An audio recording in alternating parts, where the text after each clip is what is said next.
This is the sheet of 20s gauge stainless steel, which I've managed to cut in half with a pair of tin snips. So I've got to cut along that black line now.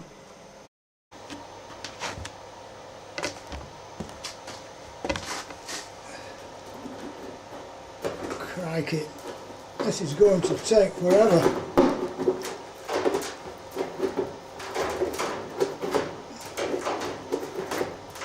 50 inches I've got to cut, just over 4 feet.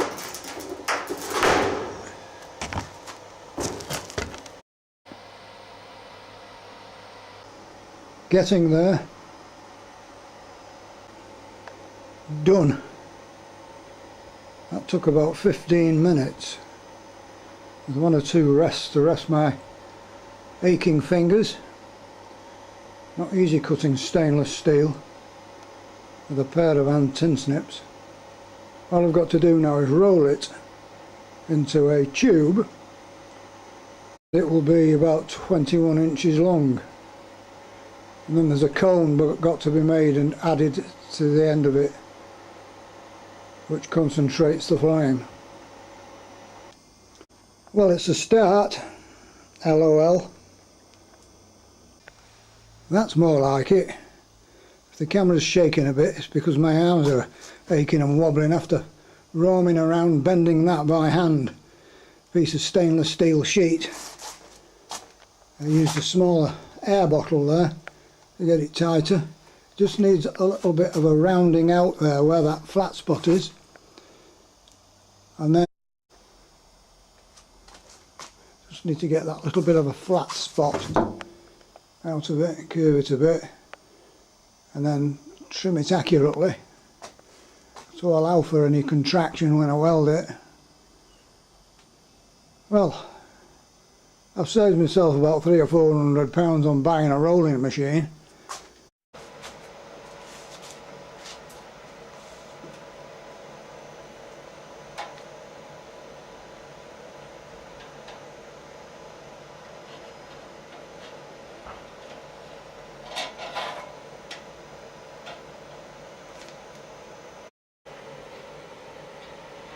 Just checking the diameter. It's in the ballpark.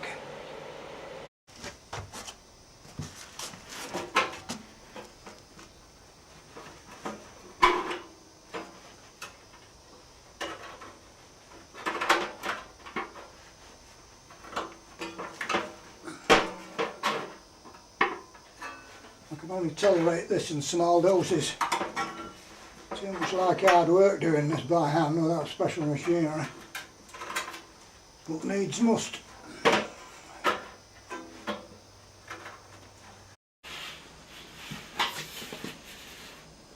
Fine tuning to the curve. And then nibble some more off it.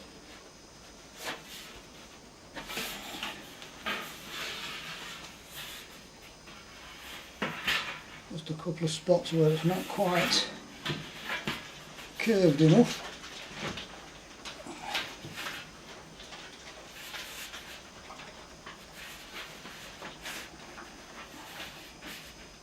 Who the hell needs a gymnasium? And you've got this. Don't want it too tight. I don't know how much it's going to contract when it cools after welding. If I can manage to do it with my arc welder on 1mm thin stainless. That's the main exhaust tube done. That's not very neat, that weld, I'm afraid. It's a weld gym, but not as we know it. Crikey, it's taken well over 2 hours just marking this cone piece nozzle out on a flat sheet.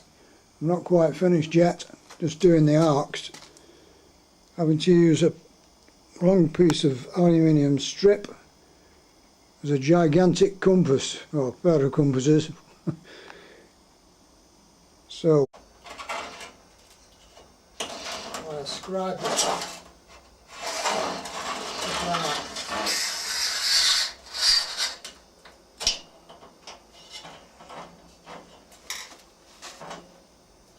I've got two distances marked out on this.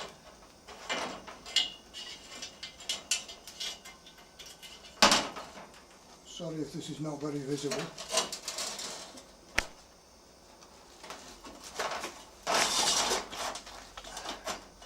That was the outside arc.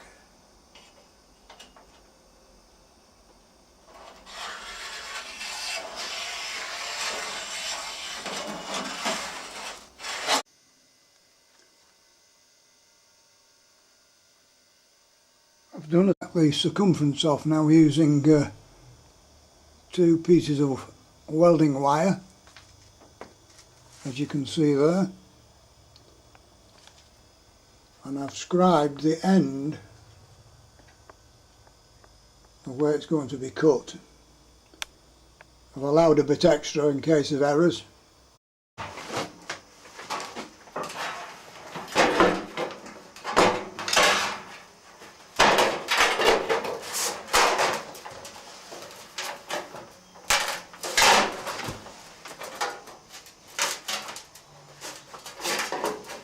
Trying very hard not to slice my jugular vein.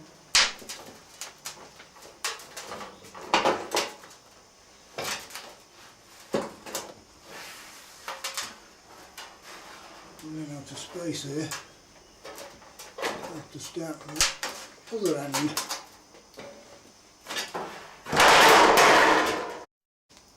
Finally cut out. Blistered hand. Taken about half an hour with a couple of breaks in between.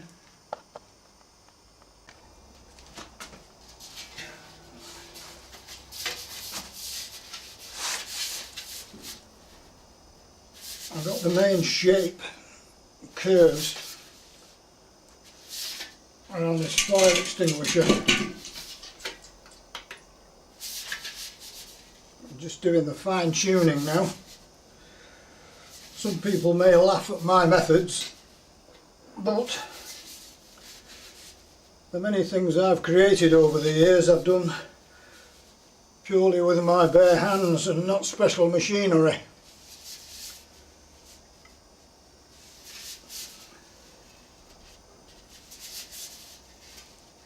It's quite physical hard work, some of this stuff that I do. At 77, how much longer I can keep going.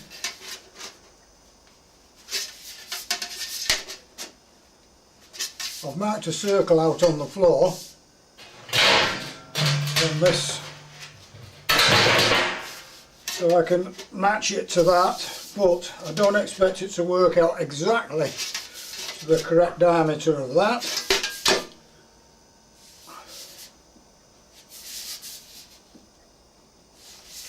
So I'm not going to weld this joint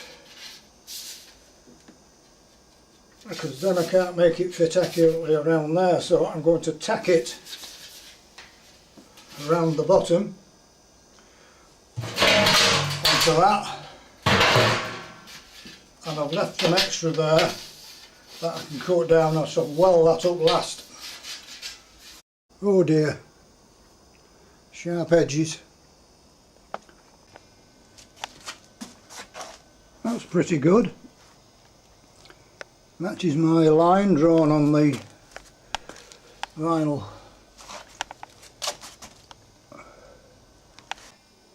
Okay, just before Christmas and just during Christmas with the several culls I had, but also because I wasn't happy with the electric arc welding that I'd done.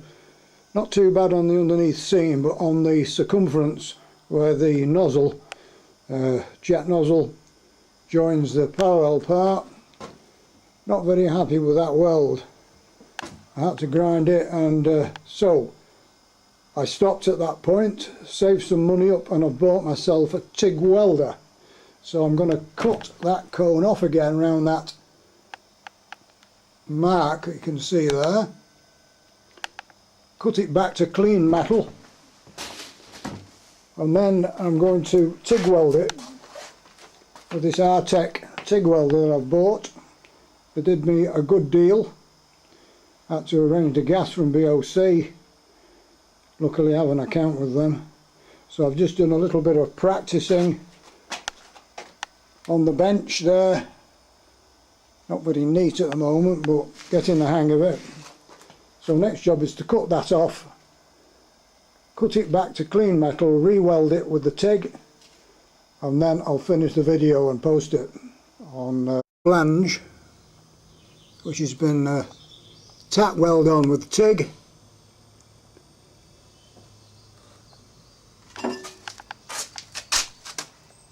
I've not done around the periphery yet, and that's only going to be tacked.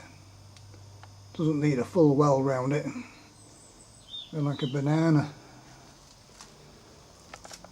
I formed it inside that wooden former, raised up off the floor with some bricks the appropriate height, then hammered that edge over to form that flange, which goes up against the flange inside there.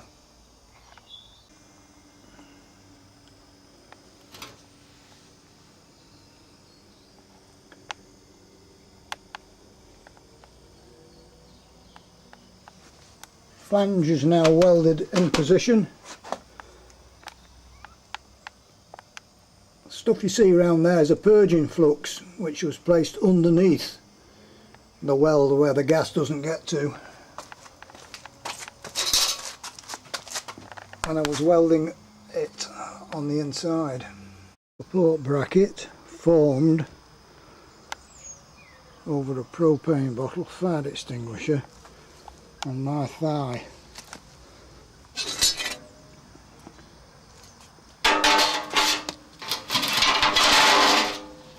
Two semicircular brackets to clamp